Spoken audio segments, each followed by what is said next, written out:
Well, good morning. So about to leave, parked there at that spot. I don't often park like in a non-parking spot, but like I said, I think this is the first time since I've been with Maverick that I had to park in a non-parking spot. I try to avoid it, for obvious reasons. I don't want nobody knocking on my door just in case. And on top of that, just in case somebody try to smack your truck or whatever. So I usually try to park in a designated parking spot. But we on our way. Go drop this. I was actually heading to Louisiana, if I'm not mistaken. Yeah, I think that's where I was going. Drop off that, that roofing material. So that's where we head now. But I want to touch on something right quick, man. I remember, I think it was about I don't know about maybe 15 years ago or so. I was talking to my mom's, and I told her because I was just thinking, mortgages. Buying a house, taking out a mortgage, and all that. It didn't make a lot of sense to me.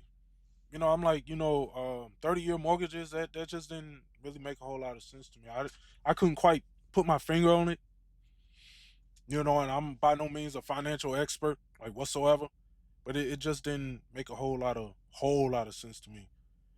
Before I get into that, yeah, man, driving through Louisiana, man, that boy, I swear I love driving out there. It is beautiful out there, man. Yeah, I'm in Louisiana, driving across that lake, that massive lake. I think that's where I was. I couldn't really see it on the Google thing, on the Google Maps. But yeah, that large bridge, I think it's the longest bridge in the world, something like that.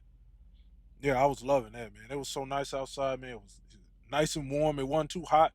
The wind was, the wind was blowing pretty good, but it was just still a very beautiful day, man. I was loving every minute of that. I love driving through Louisiana, man. I love it. New Orleans, all that. Love it, love it, love it. But yeah, I don't know, man. To me, taking out a 30-year mortgage just don't make a lot of sense to me, man. I was doing a little bit of research, and I think they said the average time that people spend in their houses before they move is like 13 years. And from what I understand, when you take out a 30-year mortgage, most of that interest that you paying is like right at the beginning. Now, if I heard some cases that you won't really start affecting the principal until you've been paying for about maybe 17 years, or at least half, maybe say 15 years. So if you move out in 13 years, you still owe a large portion of of that payment on that house. And so by the time you get done with closing costs and all this other stuff, man, pretty much you might walk away with nothing. And now, of course, if you're real lucky, then yeah, you probably made a pretty large profit on that house. If you bought the house for say 350,000 and you sold it for I don't know 800,000 or something like that, then yeah, then I guess it wouldn't matter at that point. But in a lot of cases, that just ain't the case, man. Plus they plus they said most people are not too happy with their mortgages anyway, their house. I think they say about 73% of our new homeowners, just not satisfied, man. And that's messed up. They say the American dream is to own a home ownership. But I don't know, man. It's like people keep talking about, oh, houses are the best investment and all that. How? Like, how is it the best investment if that's where you live at? If you rent out space and all that, okay, whatever. But a lot of people are not doing that. A lot of people just have a house. That's their house. They don't want to deal with that. Being a landlord and all that, because that come with his own set of headaches and all this other stuff. They just want a house, man, to live in. How's you living in that house an investment if you living in it? Especially if you living in it for 30 years, man. At some point you're gonna have to replace the roof. At some point you're gonna have to replace the furnace. At some point you're gonna have to replace the windows. The appliances and stuff like that. That ain't cheap. And then don't get me started on property taxes, man. It seems like every year in every city, the property taxes just keep going up and up and up. Regardless if the house appreciates in value or not. That's just the way I look at it, man. That's why I always said, man, if I had money like that, if I wanted a house, I gotta cash out on that thing, man. I cannot put myself, in a 30-year mortgage like that. I just can't do that, man. It seems like no, it's not that it seems like it is. You benefit the banks when you do that. All your dough is going towards the banks. They the one winning in this situation. It's all profit for them, man. It's all profit, and you paying interest on monopoly money. That's basically what it is, man. I ain't with that, man. I don't like that, man. You get a house, 30-year mortgage or whatever. Now you gotta get up and go to work. You ain't got no other choice now. And just because everything is going good one year don't mean it's gonna be going good the next year or the year after that or 5 years in or even 10 years in. Life happens. Children come along, accidents, health issues. It could be a real bad, weather event that can take place, blow the roof off the house. You see how these insurance companies is acting. I'm saying all this because I never bought a house. Obviously, I don't know anything about buying a house, but I do got parents and they live in a house, and I'm hearing what they telling me about it, and it's like, man, if it's happening to them, man, I know it's gonna happen to me, man. And when they bought their house, they paid like 60 some thousand for it back in the 1980s. It's paid off now. But my father, he was paying 700 and about 750 or something like that a month for that house. And I think he paid it off in under 30 years. I think he paid it off in about 25 years or something like that. So just under 30 years. Because he started putting more money towards the principal or whatever. So he was able to pay it off, a little bit faster, like 5 years earlier or something like that. But still, they had to replace the roof, I think twice.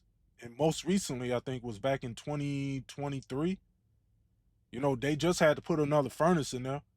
The furnace they got in there now, that's the second one, man. No, the third one. Because when they bought the house, they had a furnace. And then that one went out. Then they replaced it with another one. And then that one went out. Now they got a new one. They just put that one in there earlier this year. I came home. I went to the crib and they was like, yeah, man, we had to get a new furnace. I'm like, huh? What? Where'd that come from? They had brand new windows. My father on his third set of windows for that house now. Because the old ones, they start, tearing up and cracking. The weather's stripping around there, start leaking out. Air coming in through there, needing new windows. I'm telling you, man. Appliances going out. The fridge then went out. I think we on maybe fourth fridge, maybe fourth stove. I'm telling you, man. And property taxes, man. They property taxes keep going up.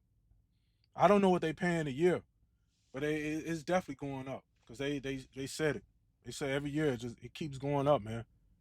The cost of insurance is going up. The insurance, they don't want to pay out nothing. That you paying them all this money, but they don't want to give it back in return when you need to have some repairs done. I think they end up getting a garage redone, new siding on the garage, because the siding that was on there was tearing up, the roof was tearing up, so they had to replace all that. So they went to the insurance, and insurance, I think it would have cost like about 10 grand to get all that fixed. Insurance talking about, oh yeah, the most we can give you is $200. I'm like, man, y'all can go ahead and keep that shit. I'm telling you, man, it's like, man, this whole buying a house, 30-year mortgage, getting locked down like that, and slavery and all that, man. I'm just not with it, man. I'm not with it. I don't like this at all, man. No, like that's why I'm a strong believer in just paying cash for that kind of shit anyway, man. I know some of these so-called financial experts will be like, yeah, no, you don't want to ever pay cash for a house and all this other bullshit. No, I'm paying cash for mine, man. I'm paying cash for mine if I can afford it. If not, then I guess I'll just rent. I don't like renting either. Sharing walls with people and all that. But at least that's better than being a slave. See, with a rent, you could just break the lease, and yeah, you might have to pay a few dollars or whatever, but at least, you ain't got too much overhead. With a house, it's not that simple, man.